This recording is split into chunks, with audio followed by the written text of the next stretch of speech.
Everyone, welcome back to my YouTube channel study for the competitive exam. आज की हम नई क्लास स्टार्ट कर रहे हैं अपनी एडवांस मैथ की, जो कि हमारे जो चैप्टर है क्वाड्रिलेटरल, और उसका टॉपिक है हमारा जो है टाइप ऑफ क्वाड्रिलेटरल। इससे पहले की जो वीडियो आपने देखी हो तो उसमें हमने चैप्टर फर्स्ट हमारा लाइन, एंगल एंड ट्रायंगल हमने किया, उसके बाद हमने किया था सर्कल का। अब हमारा जो थर्ड चैप्टर है वो स्टार्ट हो रहा है क्वाड्रिलेटरल का। तो हम स्टार्ट करते हैं अपना आज का चैप्टर। जो टॉपिक है हमारा type of quadrilateral. Type of quadrilateral से पहले हम देखते हैं कि क्वाड्रिलेटरल होता क्या है। Definition of a quadrilateral. Definition of quadrilateral में क्या है?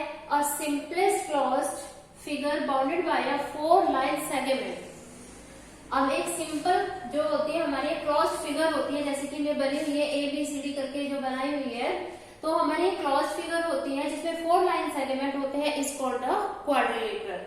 ठीक है, तो हम इस को मेंशन किया हमने ABCD। और ध्यान रखना, जब भी हम क्वाड्रिलेटरल की कोई भी फिगर बनाते हैं तो उसमें जो हमारा अल्फाबेटिकली ऑर्डर होता है वो हमेशा सीक्वेंस में होता है। ठीक है, तो अब हमारा क्वाड्रिलेटरल, अब जो हमारे क्वाड्रिलेटरल होते हैं, हमारे क्वाड्रिलेटरल में 4 एंगल्स होते हैं। ठीक है, अब क्वाड्रिलेटरल की एंगल सम प्रॉपर्टी होती है एंगल्स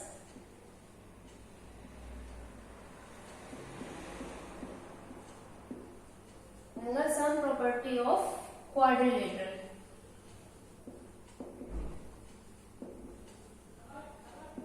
इज 360 डिग्री। ठीक है, तो हमारे जो angle sum property of quadrilateral होती है उसका जो सम होता है वो हमेशा 360 डिग्री होता है। इसे हम इंटीरियर एंगल सम प्रॉपर्टी भी बोल सकते हैं, कि जो कि हमारे क्वाड्रिलेटरल के इंटीरियर एंगल सम प्रॉपर्टी जो है वो हमारे सम जो होता है वो 360 होता है।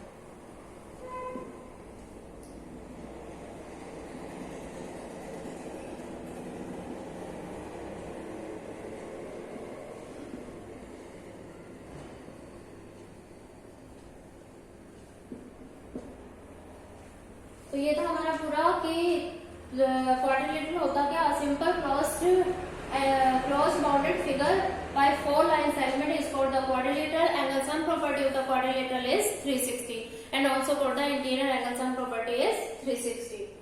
तो अब हम स्टार्ट करते हैं types of quadrilateral. Types of quadrilateral में पहला टाइप है हमारा स्क्वायर का।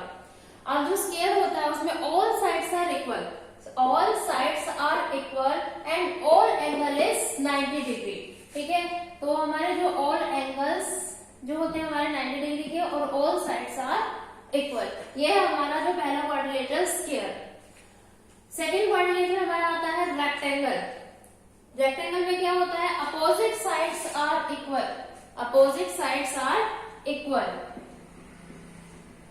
तो इसमें क्या होती है? Each angle is 90 degree.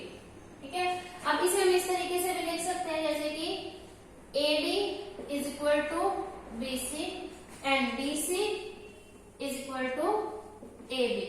Also DC parallel to AB and AD parallel to BC। क्योंकि ये देखो एक लाइनें जो होती है हमारी लाइन सेगमेंट होते हैं, पैरेलल भी होते हैं और opposite sides are equal in rectangle. तो थर्ड है हमारा क्वाड्रिलेटरल पैरेललोग्राम। पैरेललोग्राम, तो उसमें क्या होता है? पैरेललोग्राम में भी बिल्कुल सेम टाइप ऑफ रेक्टेंगल होता है ये।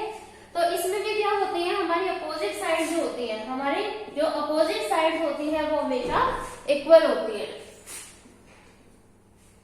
ठीक है, और पैरेलल भी होती है, जैसे कि अपने अभी भी रेक्टेंगल में लिखा कि जो हमारे जो अपोजिट साइड इक्वल होती है and parallel to each other. ऐसे ही हमारे पैरेललोग्राम में होता है कि जो opposite sides are equal and parallel to each other. तो अब यहाँ पर हम क्या लिखेंगे? DC parallel to AB and DA parallel to BC। ठीक है, और अपोजिट साइड्स इक्वल होती है हमारी, जैसे यहाँ पर हमने लिखा AD is equal to BC and AB is equal to DC। तो ये थी हमारी लाइन पैरेललोग्राम की पैरेललोग्राम। अब अगला हमारा आता है ट्रेपीजियम। क्या है हमारा अगला? ट्रेपीजियम। ट्रेपीजियम में क्या होता है? इसमें जो होता है हमारे ट्रेपीजियम की शेप को देखकर आप देख सकते हो कि हमारी एक पैरेलल लाइन छोटी होती है और दूसरी बड़ी होती है। तो इसमें सीधा से ही हमारी हमारी डेफिनेशन है कि जैसे two sides are parallel, two sides are parallel and other two sides are non parallel. ये तो हमारी पैरेलल होती है और ये हमारी ये जो यहाँ पर मैं लिख देती हूँ BC parallel to AB and AD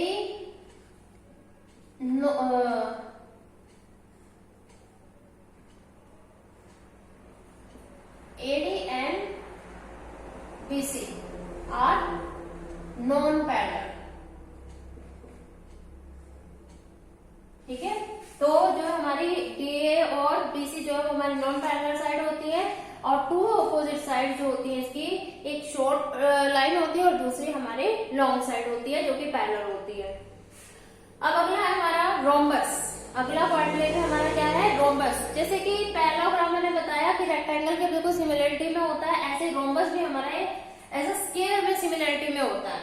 ठीक है, तो ऑल साइड्स आर इक्वल। जो रोम्बस होता है उसकी भी ऑल साइड्स आर इक्वल होती हैं, all sides are equal and opposite sides are parallel. ठीक है, तो इसमें क्या, इसमें भी बिल्कुल जो स्क्वायर की प्रॉपर्टी हमारी लगी है, all sides are equal, AD is equal to BC is equal to BC is equal to AB। All sides are equal and opposite side, जो अपोजिट साइड होगी हमारी AD parallel to BC and AB parallel to DC। ठीक है, तो ये था हमारा rhombus. अब लास्ट हमारा क्वाड्रिलेटरल है जो कि है काइट। ठीक है, अब ये होता तो एज ए रोम्बस की तरह ही है। ठीक है, ये होता रोम्बस की तरह, बस थोड़ा सा इसमें चेंज होता है। इसमें जो होते हैं हमारे adjacent pair of sides are equal. इसमें क्या होते हैं हमारे एडजेसेंट जो पेयर होते हैं, adjacent pair of sides are equal. वो कैसे, जैसे कि यहाँ पर AD जो है इक्वल होगा DC के, AD जो होगा इक्वल होगा DC के और AB जो होगा BC के इक्वल होगा। ठीक है, तो हम इसे कैसे लिखेंगे, AD is equal to DC and AB is equal to BC। तो इस तरह से हम ये लिखेंगे। ये दो जो होते हैं हमारे ये, तो adjacent pair of sides are equal, तो इसमें एडजेसेंट पेयर हमारे AD is equal to DC and AB is equal to BC होंगे।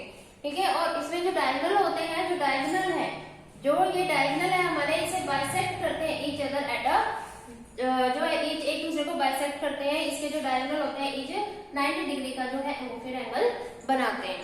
ठीक है, तो आज की क्लास में हम इतना ही पढ़ेंगे। जो हमने अब इसमें पढ़ा type of triangle, next class में हम पढ़ेंगे इसके एंगल्स के बारे में, एरिया के बारे में। ठीक है, thanks for watching video, thank you.